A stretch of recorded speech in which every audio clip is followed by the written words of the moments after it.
Alright, so this week we're covering. I apologize. I'm exceptionally tired. The wonder, the wrestle, the weave, the wisdom. First, the wonder. This is weird.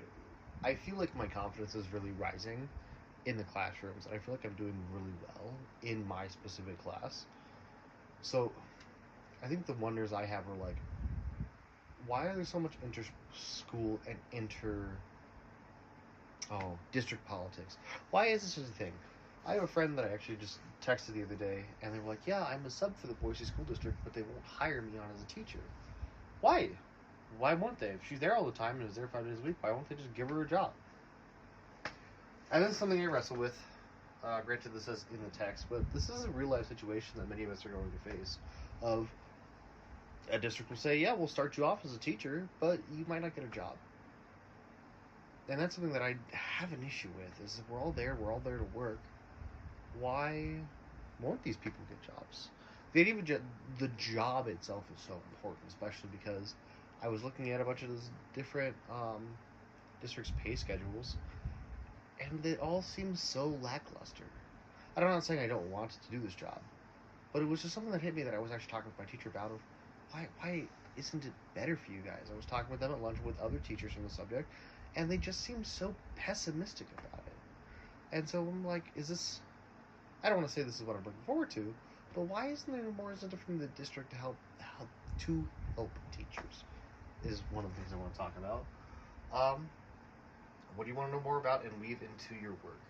One thing that I actually struggled with, I don't want to say struggled with this, one thing that I was actually talking about today was communism in the classroom. And then I had to really talk about the reality of what communism really was historically and the actual thoughts of what communism should be and comparing the two.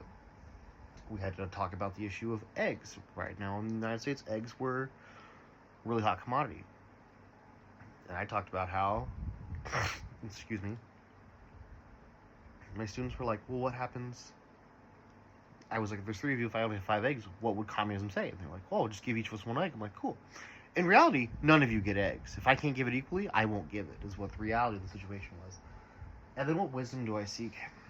This question is honestly something I've wanted to ask, is how do you handle certain religious or political aspects in a classroom that you can't get involved in? In one of the texts today that was not actually for this class that I was reading said that it takes a true academic to remove themselves from those discussions and remove their own biases.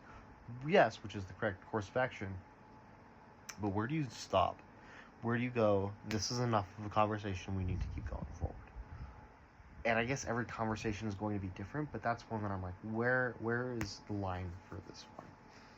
I know this is kind of short. I'm only at about 3 minutes right now, but I really wanted to keep this kind of short so more people wouldn't be too intimidated to watch my videos.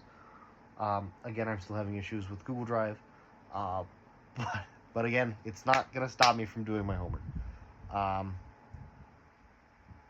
And I'm honestly really curious what your guys' questions will be to this. If I was to ask any questions to you guys to get the ball rolling, because this is college, this is good. I don't want to say this like a super extremist, but what is your religions? What are your thoughts about certain things in a classroom that are going on? Like, talk about like the presidential election. What are your thoughts about that are going on? How do you think you as an individual could properly address those in a classroom? Let me know. Thank you.